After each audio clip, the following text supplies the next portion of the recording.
For 40 minutes now, Nancy had been sitting at a small table in her favourite coffee shop, but she hadn't even touched her favourite latte. She just sat there watching passers-by through the window and went over her morning quarrel with her husband Kenneth in her head. They often fought, but it usually started over nothing. Today, it all started when she ironed his grey shirt for work, and he wanted a white one. Nancy rushed to iron again, but her husband began to insult her, saying that she is a worthless wife and cannot do anything right.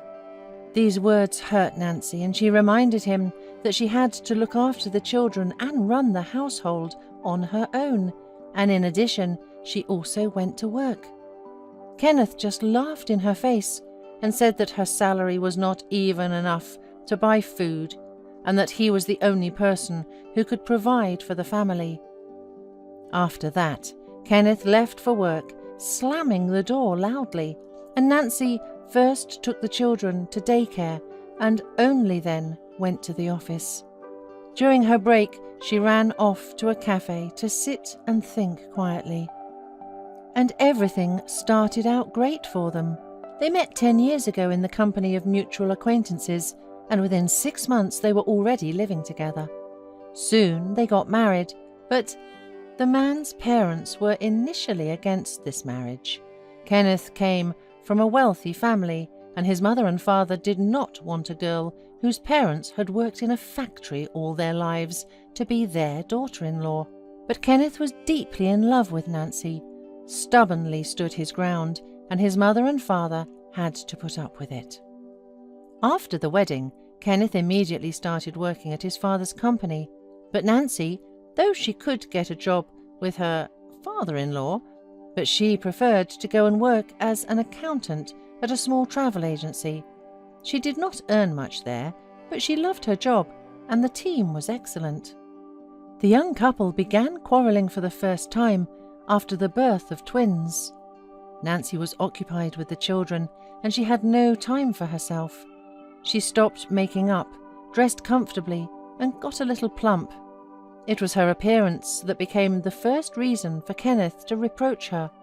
Next, he began to pick on his wife for any reason, constantly reproaching her for the fact that he was the only breadwinner in the family and demanded more attention to himself. When the kids have grown up and went to kindergarten, Nancy got back in shape, lost weight, began to make up, do manicure, get dressed up, and went back to work. But the quarrels in their family had not become less. Her husband clung to every little thing, constantly reprimanded Nancy, and soon the woman noticed that he began to come home later from work, and he often smelled of women's perfume. Further things got worse and worse. One day, while doing laundry, Nancy found lipstick on her husband's shirt and a napkin with the phone number of some Alice in his pants pocket. Several times she found checks in the house for the purchase of jewellery and lingerie, which clearly were not intended for her. Finally, realised that her husband was constantly cheating on her, Nancy did not dare to talk frankly, as she was afraid to stay on the street alone with the children without a livelihood. But to live like this, she could also not go on. She thought a lot, trying to find a way out of this situation, but only was driving herself more into a corner. An unexpected message from a colleague at work took her out of her thoughts.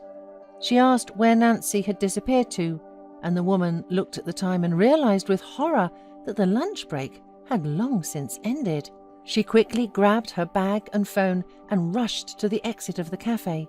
At the door, she accidentally bumped into a woman who dropped a folder of papers. The papers scattered on the floor, and Nancy, apologising, rushed to pick them up. After gathering the papers, she quickly shoved them into the stranger's hands and wanted to leave. But the woman stopped her and asked if she was all right. "Excuse me?"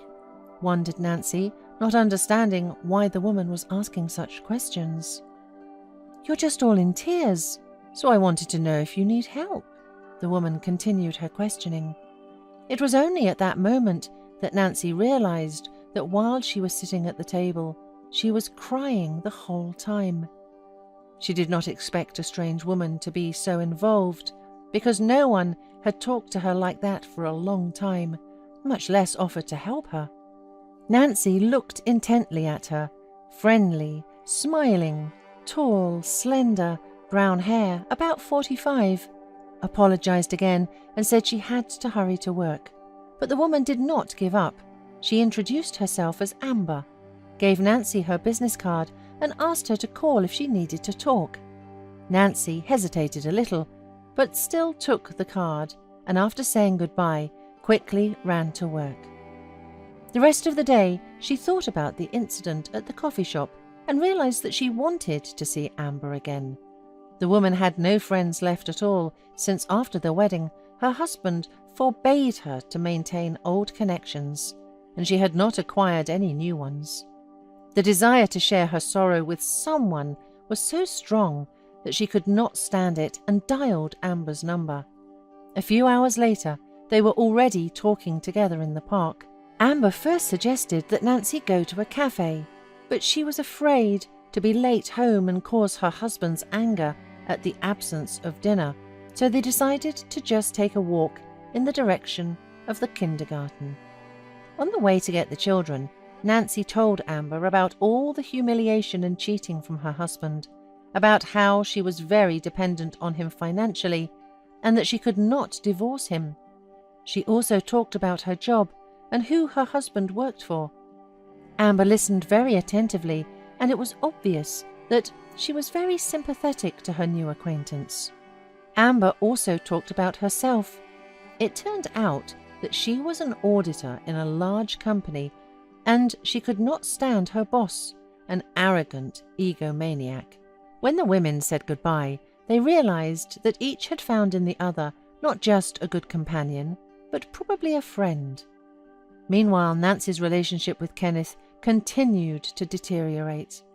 Kenneth had almost stopped hiding, leaving evidence of his adultery everywhere, and he talked more and more rudely to his wife. Nancy was very unhappy, and she would have been unable to decide to talk to her husband for a long time if it had not been for Amber, who was aware of their situation.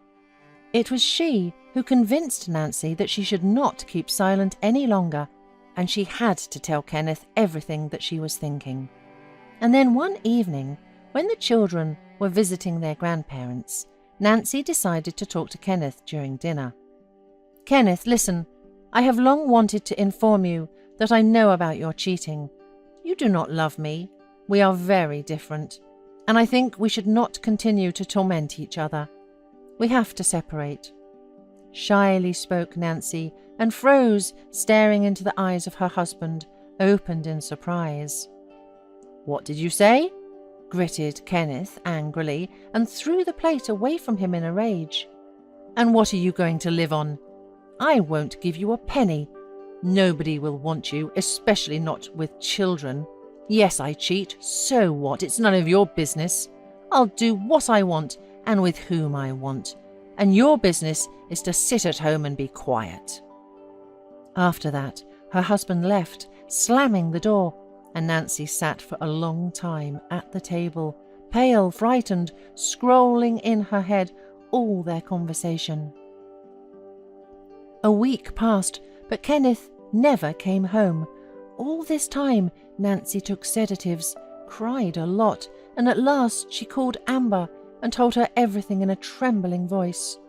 The woman listened attentively and offered to meet her in their favorite cafe. A few more days passed, and Kenneth came back after all.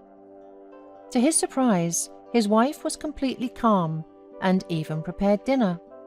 The same thing happened the next day.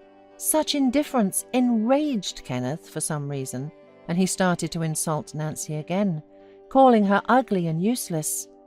Hearing this, Nancy looked intently at him and said in a confident voice, "How tired I am of you! Here's what I decided. You pay for 2 weeks of vacation in Italy." so I can quietly think everything over, and the kids will stay with my parents for the time being." "What? What did you say?" answered a surprised Kenneth, not immediately. "Is there nothing else you want? You're over-dreaming." Kenneth didn't have time to finish his speech. Nancy stood up abruptly and put in his hands a purple folder with some kind of documents.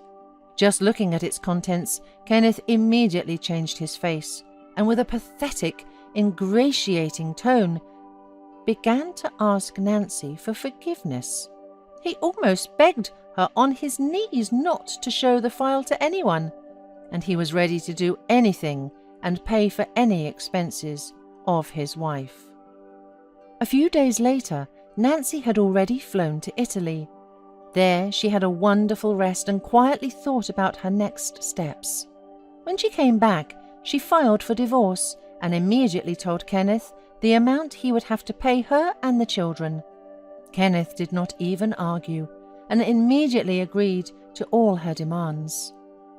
And the reason was that Amber was doing an audit of Kenneth's father's company and noticed inaccuracies in some documents at work. It appeared that the tax base had been deliberately lowered. Quickly realizing that Kenneth could face prison time for such fraud, she quickly collected all the data on the manipulation, gave the documents to her friend Nancy, and she herself quit her job. These documents helped Nancy pacify her husband and demand all that she and her children were entitled to. Nancy settled with her children in her own house. The woman pursued a career and began to attend several interest clubs, which she had not been able to afford before. Kenneth preferred not to see them, but he paid the money monthly, and Amber and Nancy became the best friends.